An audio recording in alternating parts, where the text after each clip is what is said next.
خالد بن ولید عمرو بن عاص کو کفار مکہ میں بہت بڑی عظمت حاصل تھی۔ سچ تو یہ ہے کہ ان دونوں کو کفار مکہ کی طاقت کا ستون خیال کیا جاتا تھا۔ 7ویں ہجری کا اہم ترین واقعہ یہ ہے کہ ان دونوں حضرات نے اسلام قبول کر لیا۔ اب کفار مکہ مسلمانوں کے سب سے بڑے دشمن بن چکے تھے۔ اس کے باوجود مسلمان سرزمین عرب کی سب سے بڑی طاقت بھی بن چکے تھے۔ کفار مکہ، یہودان خیبر اور منافقین مدینہ کو مسلمانوں کے خلاف ان کے تمام وار ناکام ہو چکے تھے، لیکن وہ اب مسلمانوں کی جانب سے غافل نہ تھے۔ جب ان دشمنان اسلام نے دیکھ لیا کہ اب عرب میں کوئی قبیلہ اور کوئی جماعت ایسی نہیں رہی جو مسلمانوں کا مقابلہ کر سکے، تو ان شرارت پسندوں نے ایران اور روم کے بادشاہوں کو مسلمان کے خلاف بھڑکانا شروع کیا اور ان کو توجہ دلائی کہ اگر ابتدائی میں عرب سے مسلمانوں کی طاقت ختم نہ کر دیا گیا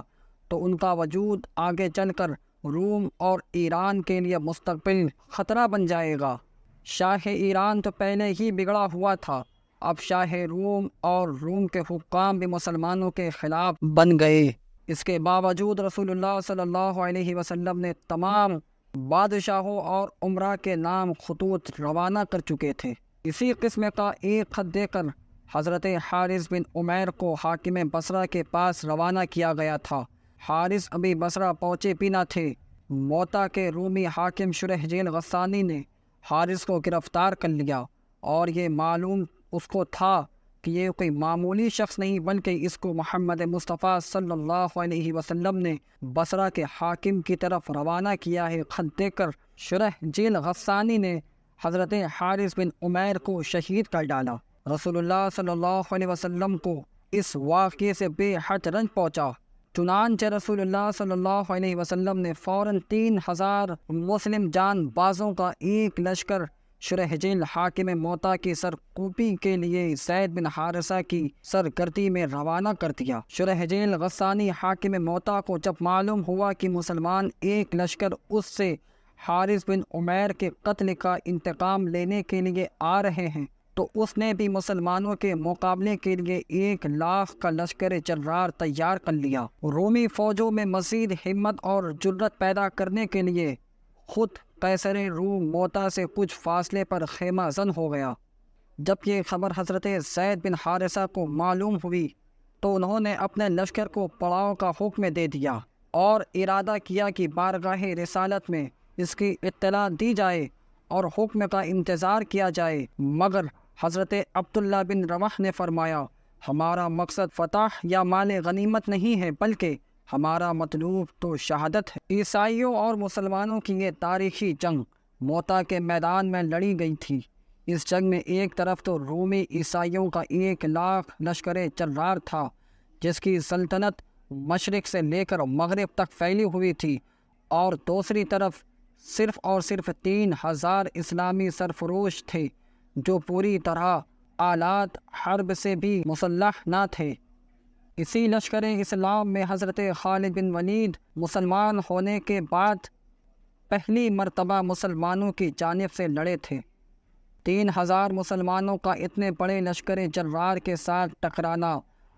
کوئی آسان کام نہ تھا، لیکن مجاہدین اسلام کی حالت یہ تھی کہ وہ قلت تعداد کے باوجود دشمن کے لشکر کے قلب میں گھس گھس کر حملہ کر رہے تھے اور آگے بڑھ کر اپنے آپ کو شہادت کے لیے پیش کر رہے تھے۔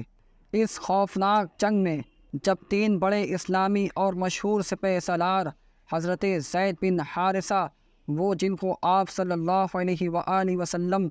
کا بیٹا کہا جاتا تھا، جن کو حضور صلی اللہ علیہ وسلم نے اپنے بیٹے کی طرح پالا، اور حضرت جعفر بن ابی طالب جو حضرت علی رضی اللہ تعالی عنہ کے بھائی ہیں، اور حضرت عبداللہ بن رواح رضی اللہ تعالی عنہم یکے بعد دیگر شہید ہو گئے، تو لشکر اسلام کے سپہ سالار حضرت خالد بن ولید رضی اللہ تعالی عنہ کے سپرد کر دی گئی۔ حضور صلی اللہ علیہ وآلہ وسلم طیبۃ الطیبہ مدینۃ المنورہ میں اپنے صحابہ کرام کے بھرے مجمع میں یہ ارشاد فرمایا کہ زید نے جھنڈا لیا اور وہ بھی شہید ہو گئے، پھر حضرت جعفر نے جھنڈا لیا، وہ بھی شہید ہو گئے، پھر حضرت عبداللہ بن رواح علم بردار بنے اور وہ بھی شہید ہو گئے، یہاں تک کہ جھنڈے کو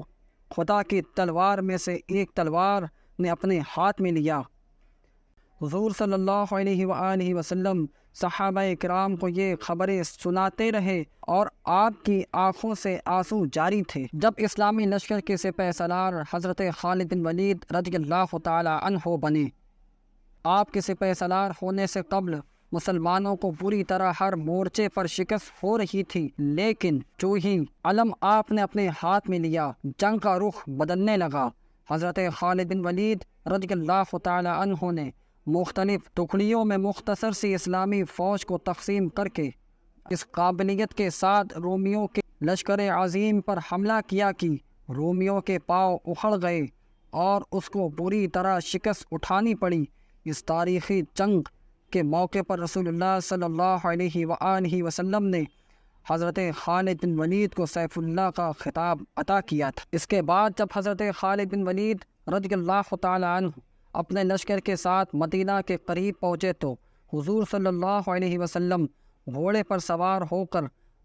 ان لوگوں کے استقبال کے لیے تشریف لے گئے اور مدینہ کے مسلمان اور چھوٹے چھوٹے بچے بھی دوڑتے ہوئے مجاہدین اسلام کی ملاقات کے لیے گئے، اور حضرت حسان بن ثابت نے جنگ موتا کے شہداء کے لیے ایسا شعر پڑھا کہ تمام صحابہ کرام رونے لگے۔ حضرت جعفر رضی اللہ تعالی عنہ کے دونوں ہاتھ شہادت کے وقت کٹ کر گر پڑے تھے، تو حضور صلی اللہ علیہ وآلہ وسلم نے ان کے بارے میں ارشاد فرمایا کہ اللہ تعالی نے حضرت جعفر کو ان کے دونوں ہاتھوں کے بدلے 2 بازو عطا فرمایا ہے، جن سے اڑ کر